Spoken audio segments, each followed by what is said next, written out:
السلام علیکم ورحمۃ اللہ۔ لاسٹ ویڈیو میں ہم نے ڈسکس کیا تھا کہ کیسے عتبہ بن ربیعہ رسول اللہ صلی اللہ علیہ وسلم کے پاس ان سے بات کرنے گیا اور رسول اللہ نے سورہ مطففین کی تلاوت شروع کر دی۔ جب وہ عاد اور سمود پر عذاب والی آیات پر پہنچے تو عتبہ نے اپنا ہاتھ رسول اللہ صلی اللہ علیہ وسلم کے منہ پر رکھ دیا اور کہا کہ میں آگے نہیں سننا چاہتا۔ پھر اس نے جا کے اپنے لوگوں کو وارن کیا کہ قرآن آگے جا کے بہت زیادہ پھیلے گا۔ جب عتبہ بھی رسول اللہ صلی اللہ علیہ وسلم کو نہ منع کر سکا تو کفار قریش نے مل کے پلان بنایا کہ رسول اللہ سے ایک بار پھر سے بات کرتے ہیں، کیونکہ اب اسلام بہت تیزی سے پھیل رہا تھا۔ قریش کے لوگ بہت تیزی سے اسلام قبول کر رہے تھے۔ انہوں نے سوچا کہ اگر ایسے ہی سب مسلمان ہوتے رہے تو کفار کمزور پڑ جائیں گے۔ انہوں نے اکٹھے ہو کے رسول اللہ سے بات کی، کہنے لگے کہ ہم ایک اگریمنٹ کرتے ہیں، ہم معاہدہ کرتے ہیں اور اس پر عمل کریں گے تو یہ جھگڑا ختم ہو جائے گا۔ اور معاہدہ یہ تھا کہ ایک دن سب اللہ کی عبادت کریں گے اور اسے اگلے دن سب بتوں کی عبادت کریں گے، مطلب ایک دن توحید کا ہوگا اور ایک دن شرک کا ہوگا۔ فوراً ہی رسول اللہ صلی اللہ علیہ وسلم پر وحی نازل ہوئی، سورہ کافرون، کہہ دو اے کافروں، میں ان کی عبادت نہیں کرتا جن کی عبادت تم کرتے ہو، اور نہ تم اس کی عبادت کرنے والے ہو جس کی عبادت میں کرتا ہوں، اور نہ میں ان کی عبادت کرنے والا ہوں جن کی عبادت تم نے کی ہے، اور نہ تم اس کی عبادت کرنے والے ہو جس کی عبادت میں کرتا ہوں۔ تمہارے لیے تمہارا دین ہے اور میرے لیے میرا دین۔ یہ کوئی میچ تو نہیں چل رہا تھا جس پر ایک دن ان کا اور ایک دن ان کا ہوتا۔ اللہ کی طرف سے صاف انکار ہوا کہ تمہیں جو کرنا ہے تم کرو، تمہیں شرک اور کفر کرنا ہے تو کرتے رہو، لیکن رسول اللہ صلی اللہ علیہ وسلم اور مسلمان جس دین پر ہیں اس سے وہ ہٹنے والے بالکل بھی نہیں ہیں۔ جب یہ آیات رسول اللہ نے پڑھی تو یہ کفار جو اگریمنٹ کرنے آئے تھے خاموش ہو گئے۔ ایک دفعہ اسی طرح سے قریش کے لوگ رسول اللہ سے بات کرنے آئے اور رسول اللہ صلی اللہ علیہ وسلم ان کے سوالات کے جوابات دے رہے تھے، تو اتنے میں عبداللہ ابن ابی مکتوم رضی اللہ عنہ وہاں آئے۔ وہ نابینا صحابی تھے اور دیکھ نہیں سکتے تھے۔ وہ وہاں سے گزرے، وہ دیکھ نہیں سکے کہ رسول اللہ صلی اللہ علیہ وسلم وہاں قریش کے لیڈر سے بات کر رہے ہیں۔ انہوں نے کہا، او محمد صلی اللہ علیہ وسلم، اللہ نے جو آپ کو علم اور دانائی دی ہے مجھے بھی اس میں سے کچھ سکھا دیجیے، مجھے کچھ بتائیے۔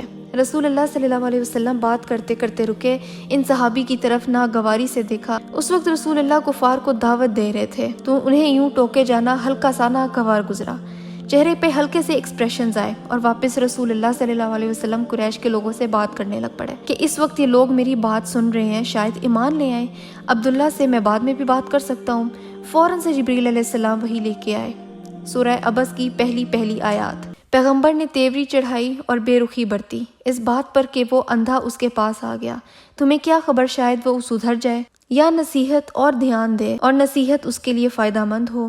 جو شخص بے پرواہی برتتا ہے اس کی طرف تو تم توجہ کرتے ہو، حالانکہ اگر وہ نہ سدھرے تو تم پر اس کی کیا ذمہ داری ہے۔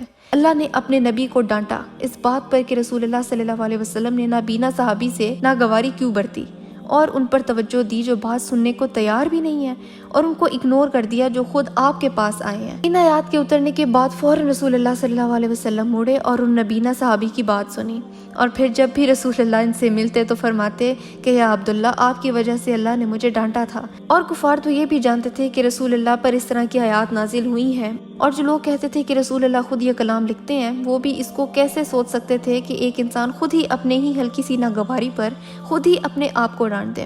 لیکن کفار نے نہ ماننا تھا نہ ہی وہ مانے۔ ایک بار وہ رسول اللہ صلی اللہ علیہ وسلم کے پاس آئے اور کہا کہ ٹھیک ہے، ہم آپ کی دعوت قبول کر لیں گے، لیکن ہمیں کوئی معجزہ دکھائیں۔ اور معجزہ وہ کیا دیکھنا چاہتے تھے؟ یہ بھی فرمائش کر دی کہ چاند کے 2 ٹکڑے کر دیں، ہم اسلام قبول کر لیں گے اور مان لیں گے کہ آپ اللہ کے واقعی میں رسول ہیں۔ رسول اللہ صلی اللہ علیہ وسلم نے وہیں اللہ سے دعا کی اور چاند کی طرف اشارہ کیا۔ جب چاند کی طرف دیکھا تو وہ 2 ٹکڑے ہو چکا تھا۔ اس واقعے کا ذکر سورہ قمر میں اللہ تعالیٰ نے کیا ہے، پہلی آیت سے ہی، کہ قیامت کی گھڑی قریب آ گئی اور چاند پھٹ گیا، مگر ان لوگوں کا حال یہ ہے کہ خواہ کوئی نشانی دیکھ لیں منہ موڑ جاتے ہیں اور کہتے ہیں کہ یہ تو چلتا ہوا جادو ہے۔ ان کفار کا حال یہ تھا کہ خود ہی جو معجزہ مانگا وہی معجزہ دیکھنے پر کہہ دیا کہ یہ تو جادو ہے، یہ ہماری آنکھوں پر جادو کر دیا گیا ہے اور ہمیں یہ 2 ٹکڑے نظر آ رہے ہیں۔ پھر چاند اللہ کے حکم سے واپس جڑ گیا، لیکن اگر آج بھی چاند کے کلوز اپ فوٹوگرافز دیکھے جائیں تو اس میں ایک کریک نظر آتا ہے، پر کفار نے اس معجزے کو جھٹلا دیا اور کہا کہ ہمیں ایک اور معجزہ دکھاؤ۔ سورہ الاسراء کی آیت نمبر 90 میں اللہ تعالیٰ نے اس فرمائش کا ذکر کیا اور کہا، اور انہوں نے کہا کہ ہم تیری بات نہ مانیں گے جب تک تو ہمارے لیے زمین کو پھاڑ کے ایک چشمہ نہ جاری کر دے، یا تیرے لیے کھجوروں اور انگوروں کا ایک باغ پیدا ہو اور اس میں نہریں رواں کر دے، یا تو آسمانوں کو ٹکڑے ٹکڑے کر کے ہمارے اوپر گرا دے جیسا کہ تیرا دعویٰ ہے، یا خدا اور فرشتوں کو بالکل ہمارے سامنے لے آ، یا تیرے لیے سونے کا ایک گھر بن جائے، یا تو آسمان پر چڑھ جائے، اور تیرے چڑھنے کا بھی ہم یقین نہ کریں گے جب تک تو ہمارے اوپر کوئی ایسی تحریر نہ اتار کے لے آئے جسے ہم پڑھیں۔ مطلب کہ تم کہتے ہو کہ تمہارے اوپر وحی آتی ہے تو ہمارے سامنے آسمان پر جاؤ اور ہم تمہیں جاتا دیکھیں، لیکن اگر ایسا ہو بھی گیا نا، ہم نے پھر بھی نہیں ماننا جب تک تم اوپر سے ہمارے لیے پڑھنے کے لیے کچھ لے نہ ہو۔ اللہ تعالیٰ اسی آیت میں ان کا جواب دیتے ہیں، اے محمد ان سے کہو کہ پاک ہے میرا پروردگار، کیا میں پیغام لانے والا انسان سے زیادہ اور بھی کچھ ہوں؟ اللہ تعالیٰ نے ان کا جواب دے دیا کہ رسول اللہ صلی اللہ علیہ وسلم تو ایک پیغام لانے والے ہیں، ان سے یہ فرمائشیں نہ کی جائیں۔ اور یہ بھی اللہ تعالیٰ کا احسان تھا کہ انہیں ان کے مانگے ہوئے معجزے نہیں دکھائے گئے۔ اگر معجزہ دیکھنے کے بعد بھی یہ انکار کرتے تو پھر عذاب ہی آتا اور پھر ان کا نام و نشان مٹ جاتا جیسے پہلی قوموں کا مٹ چکا ہے۔ اللہ تعالیٰ کی اس نرمی کی وجہ سے فتح مکہ کے وقت میجورٹی لوگ اسلام قبول کر چکے تھے، اور جو قتل ہوئے وہ بہت کم تھے جو اپنی ہٹ دھرمی کی وجہ سے اسلام قبول نہیں کر رہے تھے۔ اس کے علاوہ وہ اپنے اوپر خود عذاب بھی مانگتے تھے۔ سورہ انفال کی آیت نمبر 32 میں اللہ تعالیٰ نے ان کی یہ فرمائش بھی مینشن کی ہے، اور وہ بات بھی یاد ہے جو انہوں نے کہی تھی کہ خدایا اگر یہ واقعی حق ہے اور تیری طرف سے ہی ہے تو ہم پر آسمان سے پتھر برسا دے یا کوئی دردناک عذاب ہم پہ لے آ۔ یہ ان کی جاہلیت کی شاید انتہا تھی کہ اگر ان جاہلوں پر عذاب آ جاتا تو ان کو حق قبول کرنے کا موقع کب ملتا۔ یہ تو صرف مذاق اڑانا تھا، لیکن اللہ نے اگلی ہی آیت میں فرمایا کہ اس وقت تو اللہ ان پر عذاب نہ کرنے والا تھا جب تک تو ان کے درمیان موجود تھا۔ جب تک رسول اللہ صلی اللہ علیہ وسلم ان کے درمیان موجود ان کو دعوت دے رہے تھے تب تک اللہ نے ان پر عذاب نہیں لانا تھا۔ مسلمانوں پر جب قریش کے کفار کا ظلم حد سے زیادہ بڑھ گیا تو رسول اللہ نے سب مسلمانوں کو جمع کیا اور فرمایا کہ تم لوگ چاہو تو مکہ چھوڑ کے جا سکتے ہو، حبشہ چلے جاؤ جو کہ ابیسینیا ہے، وہاں کا رولر بہت انصاف پسند ہے، اس کا نام اسہمہ ہے، وہاں جاؤ، اس کو اپنے حالات بتاؤ، وہ تم پہ ظلم نہیں کرے گا، تمہارا خیال کرے گا۔ پہلا گروپ جس نے مکہ چھوڑا تھا وہ غلام نہیں تھے، وہ آزاد لوگ تھے جو امیر خاندانوں سے تعلق رکھتے تھے، پر انہیں بھی اپنی جان کو خطرہ تھا۔ پہلا گروپ جو مکہ چھوڑ کے گیا تھا، بعض نیریشنز کے مطابق اس میں 10 سے 12 مرد تھے اور 4 یا 5 عورتیں شامل تھیں۔ ان کے لیڈر عثمان بن مظعون رضی اللہ عنہ کو بنایا گیا۔ اس گروپ کے نکلتے ساتھ ہی قریش کے کچھ لوگوں نے ان کا پیچھا کیا کہ یہ جا کہاں رہے ہیں، پر اللہ کے حکم سے کفار ان تک نہیں پہنچ سکے اور مسلمانوں کا یہ گروپ خیریت سے ابیسینیا پہنچ گیا۔ وہاں یہ کچھ عرصہ رہے۔ ان میں مصعب ابن عمیر رضی اللہ عنہ، عثمان ابن عفان رضی اللہ عنہ بھی شامل تھے۔ ان کے جانے کے بعد مکہ میں ایک دن رسول اللہ صلی اللہ علیہ وسلم کعبہ کے قریب تھے اور کچھ نریشنز کے مطابق صفا کے قریب عبادت میں مصروف تھے کہ ابو جہل آیا، رسول اللہ کو دیکھا اور ان پر تشدد کرنے لگا، بد زبانی کرنے لگا۔ رسول اللہ صلی اللہ علیہ وسلم نے سب برداشت کیا۔ اس وقت مسلمانوں کے حالات کمزور تھے، ڈرتے ہوئے کسی نے بچایا نہیں۔ رسول اللہ کے چچا حمزہ ابن المطلب شہر سے باہر تھے۔ جب وہ واپس آئے تو انہیں بتایا گیا کہ آپ کے بھتیجے کے ساتھ ابو جہل نے یہ کیا ہے، ان پر تشدد کیا، اتنا زیادہ کہ ان کے جسم سے خون بہنے لگا۔ یہ سن کے حمزہ رضی اللہ عنہ کو غصہ آیا۔ انہوں نے اپنا تیر کمان لیا، ابو جہل کے پاس پہنچے، ابو جہل کو زور سے کمان سے مارا اور کہا کہ کیا تم میرے بھتیجے کو ہراساں کرتے ہو، جبکہ میں بھی وہی کرتا ہوں جو میرا بھتیجا کرتا ہے اور وہی فالو کرتا ہوں جو وہ فالو کرتا ہے۔ یہ پہلی بار حمزہ رضی اللہ عنہ نے یہ سٹیٹمنٹ دی اور یہ اتنی اعلانیہ تھی کہ قریش کے لوگوں نے اس کو سنا تھا اور سب حیران رہ گئے تھے۔ مسلمانوں کے لیے یہ بہت بڑی خوشی کی خبر تھی کہ حمزہ رضی اللہ عنہ نے اسلام قبول کر لیا، کیونکہ وہ بہت زیادہ پاورفل تھے، ان کی حیثیت قریش میں بہت مضبوط تھی، اور یوں ابو جہل کی گھٹیا حرکت کی وجہ سے اللہ تعالیٰ نے مسلمانوں کو حمزہ رضی اللہ عنہ کا اسلام قبول کروا کے ایک مضبوط سہارا دے دیا۔ حمزہ رضی اللہ عنہ نے اس کے بعد دین پڑھنا شروع کر دیا، رسول اللہ سے اسلام سیکھنا شروع کر دیا۔ سارے مسلمان الارقم ابن ابی الارقم کے گھر اکٹھے ہو کے اسٹڈی کیا کرتے تھے۔ ارقم ابن ابی ارقم رضی اللہ عنہ کا تعلق مخزوم قبیلے سے تھا اور اس قبیلے کو بنو ہاشم سے دشمنی تھی۔ بنو ہاشم نہیں چاہتے تھے کہ یہ بات مخزوم کو پتہ چلے کہ ان کے قبیلے کا ایک جوان لڑکا اسلام قبول کر کے بنو ہاشم کے لوگوں کو اپنے گھر میں بلا کے اسلام سکھاتا ہے اور ان کی مدد بھی کرتا ہے۔ اس لیے دارالارقم میں یہ کام بہت خاموشی سے ہوتا تھا، اور آج بھی ایسے ہی کتنے ملک ہیں جہاں مسلمان اپنا مذہب پریکٹس نہیں کر سکتے، انہیں مسلمان ہونے کے بیس پر مار دیا جاتا ہے اور انہیں بھی اسی طرح سے چھپ چھپ کے اسلام پر چلنا پڑتا ہے۔ یہ رسول اللہ صلی اللہ علیہ وسلم کی دعا تھی کہ قریش کے مضبوط اور بڑے لوگوں میں سے لوگ اسلام قبول کریں تاکہ یہ دین تیزی سے بڑھے۔ رسول اللہ صلی اللہ علیہ وسلم کی دعا یہ تھی کہ یا اللہ، یہ 2 لوگ ہیں، ان میں سے کوئی ایک مسلمان ہو جائے تو مسلمانوں کی پوزیشن بہت سٹرونگ ہو جائے گی۔ ایک عمر ابن الخطاب تھے اور دوسرا عمر ابن ہاشم۔ یہ ابو جہل کا اصلی نام تھا۔ یہ بہت پاورفل آدمی تھا۔ رسول اللہ صلی اللہ علیہ وسلم کی دعا تھی کہ اگر یہ مسلمان ہو گیا تو اس کی یہ طاقت اچھے کام پر استعمال ہوگی۔ ابھی ابو جہل نے رسول اللہ کو ابیوز کیا تھا، لیکن میرے نبی کا حلم یہ ہے کہ وہ اب بھی ہاتھ اٹھا کے پھر سے ابو جہل کے لیے دعا ہی کر رہے ہیں۔ ابو جہل کا سوسائٹی میں انفلوئنس تھا، اگر وہ دین پر آ جاتا تو اس کے ساتھ 30-40 لوگ اور بھی اسلام قبول کر لیتے، لیکن وہ اللہ کا دشمن تھا۔ اللہ نے رسول اللہ صلی اللہ علیہ وسلم کی دعا قبول کرنی تھی۔ ایک دن عمر ابن الخطاب رضی اللہ عنہ یہ سب سن کے تھک گئے تھے کہ ایک آدمی ہے جو رسول ہونے کا دعویٰ کرتا ہے اور وہ ہمارے خداؤں کو چھوڑنے کا کہتا ہے، ایک خدا کو ماننے کا کہتا ہے۔ کون ہے یہ آدمی؟ اس کا میں کام ختم کروں گا، اس کو قتل کر دوں گا، میں ابن الخطاب ہوں۔ عمر رضی اللہ عنہ کی سوچ بھی ابو جہل جیسی تھی، لیکن فزیکل اسٹرینتھ میں عمر رضی اللہ عنہ ابو جہل سے زیادہ اسٹرانگ تھے۔ ان کا مقام قریش میں بہت مضبوط تھا، لوگ ان سے ڈرا کرتے تھے، کسی کی ہمت نہیں ہوتی تھی کہ ان کے راستے سے بھی گزر جائے۔ ایک دن عمر رضی اللہ عنہ اپنے گھر سے تلوار لے کے نکلے تو راستے میں ایک صحابی ملے۔ صحابی نے پوچھا کہ آپ کہاں جا رہے ہیں؟ عمر رضی اللہ عنہ نے کہا کہ میں محمد کو قتل کرنے جا رہا ہوں، بس بہت ہو گیا، آج کے بعد قریش میں یہ مسئلہ ہی نہیں رہے گا۔ صحابی نے کہا کہ آپ سب سے پہلے اپنے گھر میں دیکھیں، آپ کو پتہ ہے کہ آپ کی بہن فاطمہ بنت الخطاب رسول اللہ صلی اللہ علیہ وسلم کو فالو کرتی ہیں، وہ اسلام قبول کر چکی ہیں، یہ قتل کرنے کا کام آپ اپنے گھر سے شروع کیوں نہیں کرتے؟ یہ سن کے عمر رضی اللہ عنہ نے اپنا رخ بدلا اور اپنی بہن اور بہنوئی سعید ابن زبیر کے گھر کی طرف چلنے لگے۔ اپنی بہن کے گھر جا کے دروازے پہ دستک دی۔ اس وقت دونوں قرآن کا کچھ حصہ سیکھ رہے تھے۔ اس وقت پیپر تو تھا نہیں، تب جب کچھ لکھنا ہوتا تھا تو لکڑیوں اور کھالوں پر لکھا جاتا تھا۔ کچھ نریشنز کے مطابق خباب ابن الارت انہیں قرآن سکھا رہے تھے۔ جب انہوں نے دروازے پہ دستک سنی تو خباب رضی اللہ عنہ کو چھپا دیا کہ آپ چھپ جائیں، آپ کو کسی نے یہاں دیکھ لیا تو مشکل ہو جائے گی، اور ساتھ قرآن کے اس حصے کو بھی چھپا دیا جس کو وہ سیکھ رہے تھے۔ دروازہ کھولا تو عمر ابن الخطاب غصے سے اندر داخل ہوئے اور اپنی بہن اور بہنوئی کو مارنا شروع کر دیا، اور ساتھ ساتھ کہتے رہے کہ تم لوگ دھوکے باز ہو، مکار ہو، تم محمد پر ایمان کیسے لا سکتے ہو؟ تم نے خاندان کی بے عزتی کروائی ہے۔ اتنا مارا کہ فاطمہ رضی اللہ عنہا کے جسم سے خون نکلنا شروع ہو گیا۔ ایک دم سے عمر رضی اللہ عنہ نے اپنے ہاتھ پر خون کو دیکھا تو ایک دم سے رک گئے اور فوراً سے کلک ہوا کہ یہ تو میری اپنی بہن ہے، مجھے اس کی حفاظت کرنی چاہیے، میں اس کو مار کیوں رہا ہوں؟ وہ رک گئے اور کہا کہ تم لوگ کیا پڑھ رہے ہو، مجھے بھی بتاؤ۔ فاطمہ رضی اللہ عنہا نے کہا کہ اگر آپ یہ پڑھنا چاہتے ہیں تو آپ کو وضو کرنا ہوگا۔ عمر رضی اللہ عنہ کو وضو کروایا اور پھر وہ قرآن کا حصہ عمر رضی اللہ عنہ کو دیا۔ 4 آیتوں سے زیادہ نہیں پڑھا تھا عمر رضی اللہ عنہ نے کہ وہ رونا شروع ہو گئے۔ کون سی تھی وہ 4 آیات جنہوں نے عمر ابن الخطاب جیسے شخص کو رلا دیا جو تلوار لے کے رسول اللہ کو قتل کرنے نکلے تھے؟ وہ 4 آیتیں سورہ طٰہٰ کی شروع کی آیتیں تھیں۔ ہم نے یہ قرآن تم پر اس لیے نازل نہیں کیا کہ تم مصیبت میں پڑ جاؤ، یہ تو یاد دلانی ہے ہر اس شخص کے لیے جو ڈرے۔ نازل کیا گیا ہے اس ذات کی طرف سے جس نے پیدا کیا ہے زمین کو اور بلند آسمان کو۔ ان آیات کا عمر رضی اللہ عنہ پر بہت زیادہ اثر پڑا تھا۔ یہ آیات ان سوالوں کے جواب دے نہیں تھیں جو عمر رضی اللہ عنہ کے دماغ میں تھے۔ عمر رضی اللہ عنہ نے ان کو پڑھا، دل تھوڑا نرم ہوا، کہنے لگے مجھے محمد کے پاس لے جاؤ۔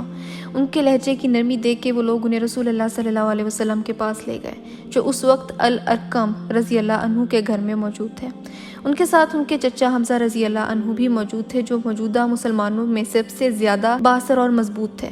آس پاس کے مسلمان اور لوگ یہ دیکھ رہے تھے کہ بنو مخزوم کا آدمی بنو ہاشم کے آدمی کے گھر گیا ہے اور گھر کے اندر رسول اللہ موجود ہیں۔ مسلمان جانتے تھے کہ رسول اللہ صلی اللہ علیہ وسلم نے عمر رضی اللہ عنہ کے مسلمان ہونے کی دعا کی تھی اور اللہ کے لیے کچھ بھی ناممکن نہیں ہے، لیکن پھر بھی ایک ڈر تھا کہ پتہ نہیں کیا ہو جائے گا۔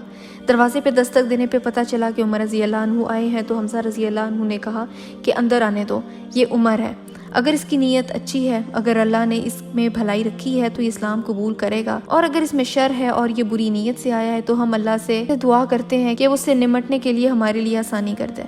عمر رضی اللہ عنہ وہاں اپنی تلوار لے کے آئے تھے۔ جب وہ اندر آئے تو رسول اللہ صلی اللہ علیہ وسلم نے ان سے فرمایا کہ اے عمر، تمہیں کیا چیز یہاں لے آئی ہے؟ عمر رضی اللہ عنہ نے کہا میں یہاں یہ گواہی دینے آیا ہوں کہ اللہ کے سوا کوئی معبود نہیں ہے اور آپ اللہ کے رسول ہیں۔ یہ سن کے رسول اللہ صلی اللہ علیہ وسلم نے اللہ اکبر کی صدا بلند کی۔ یہ سن کے سب سمجھ گئے کہ عمر رضی اللہ عنہ نے اسلام قبول کر لیا ہے۔ کچھ نریشنز کے مطابق عمر رضی اللہ عنہ نے پوچھا کہ یہاں پر قریش میں ایسا کون ہے جو افواہوں کو سب سے زیادہ جلدی پھیلاتا ہے؟ ان کو نام بتایا گیا کہ جمیل ابن معمر اس کام میں ماہر ہے عمر رضی اللہ عنہ جمیل کے پاس گئے اور کہا کہ تمہیں پتہ ہے کہ میں مسلمان ہو چکا ہوں اور رسول اللہ صلی اللہ علیہ وسلم پر ایمان لے آیا ہوں۔ یہ سن کر جمیل بھاگا اور کعبہ کے قریب اونچائی پر چڑھ کے بلند آواز میں کہنے لگا کہ ابن الخطاب نے ہمارا مذہب چھوڑ دیا ہے، وہ محمد پر ایمان لے آیا ہے، وہ اسلام قبول کر چکا ہے۔ چلتے پھرتے لوگ یہ سن کے شوق میں آ گئے۔ اس وقت کے مسلمان اتنے کمزور تھے کہ اپنا مسلمان ہونا چھپاتے تھے، اور یہ عمر ابن الخطاب رضی اللہ عنہ تھے جو ڈنکے کی چوٹ پہ مسلمان ہوئے اور خود اعلان بھی کروا دیا۔ یہ وہ مضبوطی اور طاقت تھی عمر رضی اللہ عنہ میں جس کی وجہ سے رسول اللہ صلی اللہ علیہ وسلم نے دعا کی تھی کہ عمر رضی اللہ عنہ اسلام قبول کر لیں۔ کچھ نیشنز کے مطابق عمر رضی اللہ عنہ 40ویں مسلمان تھے۔ عمر رضی اللہ عنہ نے ایک بار رسول اللہ صلی اللہ علیہ وسلم سے کہا کہ یا رسول اللہ، کیا ہم حق پر نہیں ہیں؟ رسول اللہ نے فرمایا ہم بالکل حق پر ہیں۔ تو عمر رضی اللہ عنہ نے کہا تو پھر اب سے ہم نماز حرم میں پڑھیں گے، سب گروپس بنائیں گے اور نماز پڑھیں گے، ہم کیوں چھپ کے کبھی کسی کے گھر کبھی کسی کے گھر نماز پڑھتے ہیں۔ یہ عمر رضی اللہ عنہ کی طبیعت میں بہادری اور دلیری تھی کہ وہ اسلام پریکٹس کرنا چاہتے تھے تو کھلے عام کرنا چاہتے تھے، ایک سٹیٹمنٹ بنا کے کہ ہم کسی سے بھی نہیں ڈرتے، ہم ایک ساتھ نماز پڑھیں گے اور حرم میں پڑھیں گے۔ اسی طرح مسلمانوں کی 2 لائنیں بنائی گئیں، ایک لائن کو حمزہ رضی اللہ عنہ نے لیڈ کیا اور دوسری کو عمر رضی اللہ عنہ نے لیڈ کیا۔ اب یہ حرم میں داخل ہوئے کہ کعبہ کے گرد بیٹھے لوگوں نے دیکھا کہ عمر رضی اللہ عنہ اور حمزہ رضی اللہ عنہ مسلمانوں کے ساتھ وہاں آئے ہیں۔ آنکھوں میں آنکھیں ڈال کے دیکھ تو سکتے تھے پر ان کے سامنے بولنے کی ہمت کسی میں بھی نہیں تھی۔ حمزہ رضی اللہ عنہ اور عمر رضی اللہ عنہ کے سامنے چوں بھی نہیں کر سکتے تھے۔ یہ خبر پھیلنا شروع ہو گئی، قریش میں لوگ تیزی سے مسلمان ہو رہے ہیں، اور یہ خبر ابیسینیا بھی پہنچ گئی جہاں پہ 3 مہینے پہلے ہی مسلمانوں نے ہجرت کی تھی۔ یہ سنتے ہی وہ لوگ واپس آنا شروع ہو گئے، لیکن واپس آ کے پتہ چلا کہ انہیں مکہ میں داخل نہیں ہونے دیا جا رہا۔ تو مسلمانوں کے پاس 2 ہی راستے تھے، ایک تو خاموشی میں مکہ میں داخل ہو جائیں، کسی کو پتہ بھی نہ چلنے دیں، یا یہ کہ مکہ میں آنے کے لیے ان کی کوئی قریش کا پاورفل آدمی گارنٹی دے کہ اس کو مکہ میں آنے دیا جائے۔ میری گارنٹی ہے کہ کوئی غلط کام نہیں کرے گا، اس طرح مسلمان واپس مکہ آ سکے۔ قریش کے لوگوں نے جب یہ سب ہوتے دیکھا تو یہودیوں کے پاس گئے اور پوچھا کہ اس کا کوئی حل بتاؤ۔ یہودیوں نے کہا کہ اس کا یہ آسان سا حل ہے، محمد صلی اللہ علیہ وسلم سے 3 سوال کرو، اگر ان کا جواب وہ دیتا ہے تو اس کا مطلب ہے کہ وہ سچ میں اللہ کی طرف سے آیا ہے، ورنہ وہ جھوٹا ہے۔ اللہم صلی علی محمد۔ قریش کے لوگوں نے پوچھا وہ 3 کون سے سوال ہیں؟ یہودیوں نے کہا کہ پہلا سوال پوچھو کہ ہمیں بہت پرانے وقتوں میں جو نوجوان تھے ان کے بارے میں کچھ بتاؤ۔ دوسرا سوال پوچھو کہ تمہیں اس پاورفل آدمی کے بارے میں بتایا جائے جس نے مشرق سے لے کے مغرب تک کا سفر کیا۔ اور تیسرا سوال یہ پوچھو کہ روح کیا ہے اور یہ کیسے کام کرتی ہے۔ یہ سوال سن کر قریش کے لوگ ایکسائٹڈ ہو گئے کہ ان کا جواب تو محمد صلی اللہ علیہ وسلم دے ہی نہیں پائیں گے۔ یہ رسول اللہ کے پاس گئے اور کہا کہ ہم 3 سوال کریں گے، اگر جواب دے دیا تو ہم ایمان لے آئیں گے، ورنہ نہیں۔ انہوں نے اپنے سوال پوچھے، رسول اللہ صلی اللہ علیہ وسلم نے فرمایا کہ میں اس کا جواب تمہیں کل دوں گا۔ رسول اللہ گھر چلے گئے اور وحی کا انتظار کرنے لگے، پر وحی نہیں آئی۔ قریش کے لوگ اگلے دن آئے اور پوچھا، رسول اللہ نے کہا کہ کل آنا۔ دوسرے دن بھی وحی نہیں آئی۔ اسی طرح 15 دن گزر گئے اور اللہ کی طرف سے وحی نہیں آ رہی تھی۔ قریش کے لوگ آئے اور کہا کہ یہ کیا بات ہوئی، 15 دن ہو گئے ہیں اور ہمیں جواب ہی نہیں مل رہے۔ رسول اللہ صلی اللہ علیہ وسلم اللہ سے دعا کرتے رہے کہ یا اللہ مجھے ان سوالوں کے جواب دے دیں۔ 15 دن بعد وحی آ گئی، لیکن وحی آنے میں 15 دن کیوں لگ گئے؟ رسول اللہ صلی اللہ علیہ وسلم نے انشاءاللہ نہیں کہا تھا۔ اللہ نے سورہ کہف کی آیت 23 اور 24 میں فرمایا، اور دیکھو کسی چیز کے بارے میں کبھی یہ نہ کہا کرو کہ میں کل یہ کام کر دوں گا، الا یہ کہ اللہ چاہے۔ پھر جب وحی آئی تو تینوں سوالوں کے جواب بھی آ گئے۔ پہلا سوال کے جواب میں سورہ کہف نازل ہوئی جن میں اصحاب الکہف کے بارے میں بتایا گیا، وہ جوان لڑکے جنہوں نے غار میں پناہ لی تھی۔ دوسرے سوال کا جواب بھی سورہ کہف میں دے دیا گیا تھا، وہ آدمی جو مشرق سے مغرب تک کا سفر کرتا تھا، ذوالقرنین، جن کی کہانی بھی سورہ کہف میں موجود ہے۔ اور تیسرا سوال کہ روح کیا ہے؟ سورہ اسراء کی آیت 85 میں اللہ تعالیٰ نے فرمایا، یہ لوگ تم سے روح کے متعلق پوچھتے ہیں، کہو یہ روح میرے رب کے حکم سے آتی ہے، مگر تم لوگوں کو کم ہی علم دیا گیا ہے۔ اور یہ آیت ایگزیکٹ وہی جواب تھا جو یہودی اپنی کتابوں میں پاتے تھے جب بھی ان کی کتابوں میں روح کا ذکر ہوتا تھا۔ ان جوابات سے انہیں یہ یقین ہو گیا تھا کہ رسول اللہ صلی اللہ علیہ وسلم سچ پر ہیں اور اللہ کی طرف سے بھیجے گئے ہیں، لیکن ہڈ دھرمی اتنی تھی کہ پھر بھی ایمان نہ لے کے آئے۔ سوچئے کتنی بدقسمتی ہے کہ اللہ کے رسول تمہارے درمیان موجود ہوں، تمہیں یقین بھی آ گیا کہ وہ حق ہے اور سچ ہے، قرآن اللہ کا کلام ہے، لیکن ایمان نہیں لے کے آئے۔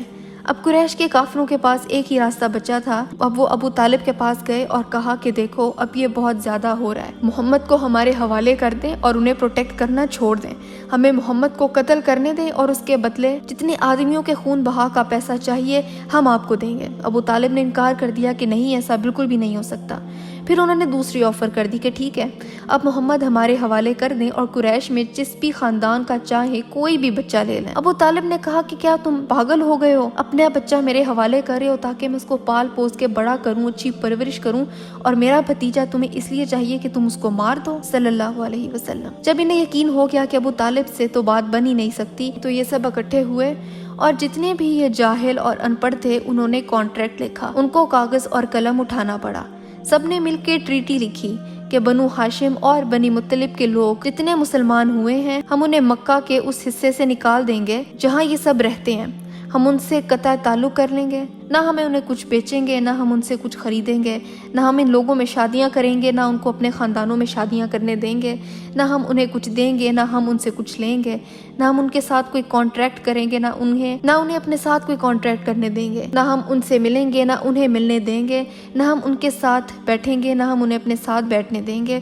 نہ ہم ان سے بات کریں گے، نہ انہیں خود سے بات کرنے دیں گے، نہ ہم ان کے گھر جائیں گے، نہ انہیں اپنے گھر میں آنے دیں گے۔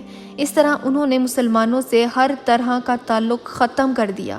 کوئی مسلمان جو اس علاقے سے باہر تھا وہ بھی اندر نہیں آ سکتا تھا اور کوئی مسلمان اس علاقے سے باہر نہیں جا سکتا۔ اس طرح حالات مسلمانوں کے لیے اتنے مشکل ہو گئے، کھانے پینے کی شدید قلت ہو گئی۔ یوں 1 سال گزر گیا، 2 سال گزر گئے، جو غلہ اور راشن سب کے پاس تھا اس کو مشکل سے 2 سال تک چلایا، اور پھر نوبت یہ آگئی کہ رسول اللہ صلی اللہ علیہ وسلم اور صحابہ کرام اور باقی مسلمانوں کو درختوں کے پتے کھا کے سروائیو کرنا پڑا، اور اس طرح فائنلی 3 سال گزر گئے۔ پانی تک ملنا جب مشکل ہو گیا تو رسول اللہ صلی اللہ علیہ وسلم نے صحابہ کرام اور باقی مسلمانوں سے کہا کہ تم لوگ دوبارہ سے ابیسینیا چلے جاؤ، وہاں کا حکمران انصاف پسند ہے، وہ ظلم نہیں کرے گا، وہ تمہارا خیال کرے گا۔ اس طرح مسلمانوں کا کچھ حصہ خاموشی سے وہاں سے نکل گیا۔ اس بار نکلنا زیادہ مشکل تھا۔ کچھ نریشنز کے مطابق ان میں 83 آدمی اور 18 عورتیں تھیں۔ اس گروپ کے لیڈر جعفر ابن ابی طالب رضی اللہ عنہ تھے۔ یہ لوگ ابیسینیا پہنچ گئے، لیکن پیچھے رہ جانے والے مسلمان مسلسل ظلم سہتے رہے۔ جعفر رضی اللہ عنہ ان لوگوں کے ساتھ ابیسینیا پہنچ گئے اور وہاں کے لیڈر نجاشی سے ملے۔ وہ کرسچن تھا۔ اس نے پوچھا کہ تم یہاں کیوں آئے ہو؟ جعفر رضی اللہ عنہ نے تمام حالات بتائے کہ کس طرح قریش میں مسلمانوں پہ ظلم کیا جا رہا ہے، اور صرف اس لیے کہ ہم ایک خدا کو مانتے ہیں۔ رسول اللہ صلی اللہ علیہ وسلم حق کی بات کرتے ہیں، گناہوں سے روکتے ہیں، بت پرستی سے منع کرتے ہیں، بیٹیوں کو قتل کرنے سے منع کرتے ہیں، عورتوں کو حقوق دینے کی بات کرتے ہیں۔ ساری بات نجاشی نے سنی اور کہا کہ ٹھیک ہے، تم لوگ یہاں رہ سکتے ہو اور اللہ کی عبادت بھی کر سکتے ہو، تمہیں یہاں کوئی تنگ نہیں کرے گا۔ لیکن قریش نے بھی کچھ لوگ ابیسینیا بھیجے، جن میں عمر ابن العاص اور عبداللہ بن ابی ربیعہ شامل تھے۔ یہ لوگ نجاشی کے پاس گئے اور کہا کہ یہ لوگ جن کو تم نے پناہ دی ہے یہ غدار ہیں، ہم ان لوگوں کو واپس لینے آئے ہیں تاکہ ہم انہیں ٹھیک کر سکیں۔ ان کے کچھ لوگ ہمارے پاس ہیں، ان کو ہمارے ساتھ بھیجو، کیونکہ یہ ہمارے مذہب سے پھر گئے ہیں، ہمارے آباء و اجداد کے مذہب کو چھوڑ گئے ہیں۔ یہ لوگ نجاشی کے لیے تحفے تحائف بھی لے کے آئے تھے۔ ان کی بات سن کے نجاشی کو بہت غصہ آیا۔ جب یہ جعفر رضی اللہ عنہ سے ملا اور ان کی بات سنی تو کہا کہ یہ لوگ حق پر ہیں اور یہ یہی رہیں گے، ان کو کوئی نقصان نہیں پہنچا سکتا۔ اور یہ دونوں جو قریش سے آئے ہوئے تھے ان کے پیچھے، انہوں نے اگلے دن جا کے نجاشی کو کہا کہ تمہیں پتہ ہے کہ یہ لوگ عیسیٰ کے بارے میں کیا کہتے ہیں؟ یہ لوگ عیسیٰ کی بے حرمتی کرتے ہیں۔ نجاشی کرسچن تھا، اس نے جعفر رضی اللہ عنہ کو بلایا اور پوچھا کہ تمہارا عیسیٰ علیہ السلام کے بارے میں کیا کہنا ہے؟ جعفر رضی اللہ عنہ نے کہا کہ ہم وہی کہتے ہیں جو ہمیں اللہ اور اس کے رسول نے بتایا ہے۔ ہم کہتے ہیں کہ عیسیٰ علیہ السلام اللہ کا معجزہ ہے جو بغیر باپ کے مریم علیہ السلام کے گھر پیدا ہوئے۔ جب وہ چھوٹے بچے تھے تو لوگوں سے کلام کرتے تھے، وہ کہتے تھے کہ وہ اللہ کے بندے ہیں اور رسول ہیں، وہ اللہ کے پیغمبر اور رسول کے علاوہ کچھ نہیں ہے، ہم یہی مانتے ہیں، اس سے زیادہ کچھ نہیں۔ نجاشی نے یہ سب سنا اور کہا کہ مجھے اس میں سے کچھ سناؤ جو تمہارے پاس ہے۔ جعفر رضی اللہ عنہ نے سورہ مریم کی پہلی آیات تلاوت کی۔ کاف ہا یا عین صاد، ذکر ہے اس رحمت کا جو تیرے رب نے اپنے بندے زکریا پر کی جبکہ اس نے اپنے رب کو چپکے چپکے پکارا۔ بالکل جیسے عمر ابن خطاب رضی اللہ عنہ آیات سن کے رو پڑے تھے، ویسے ہی بالکل نجاشی بھی رونے لگا۔ وہ جب آنسوؤں سے رویا تو رسول اللہ صلی اللہ علیہ وسلم پر وحی نازل ہوئی جس میں اللہ تعالیٰ نے فرمایا جب وہ اس کلام کو سنتے ہیں جو رسول پر اترا ہے تو تم دیکھتے ہو کہ حق شناسی کے اثر سے ان کی آنکھیں آنسوؤں سے تر ہو جاتی ہیں اور وہ بول اٹھتے ہیں کہ اے پروردگار ہمیں مان لائے، ہمارا نام گواہی دینے والوں میں لکھ دے۔ یہ سورہ المائدہ کی آیت 83 ہے۔ اگلی ویڈیو میں انشاءاللہ ہم ڈسکس کریں گے اس پوائنٹ پہ جعفر رضی اللہ عنہ کے ساتھ کیا ہوا تھا، نجاشی نے آیات سن کے رونے کے بعد کیا کیا، اور عمر ابن العاص کے ساتھ کیا ہوا، اور مسلمانوں کو اللہ نے کیسے فتح نصیب کی۔ آگے آنے والی سیرہ میں مسلمانوں کے حالات بہت خراب ہونے والے ہیں، تو ہم اس سے آگے ڈسکس کریں گے انشاءاللہ اگلی ویڈیو میں۔ اگلی ویڈیو کا انتظار کیجیے گا۔ السلام علیکم ورحمۃ اللہ۔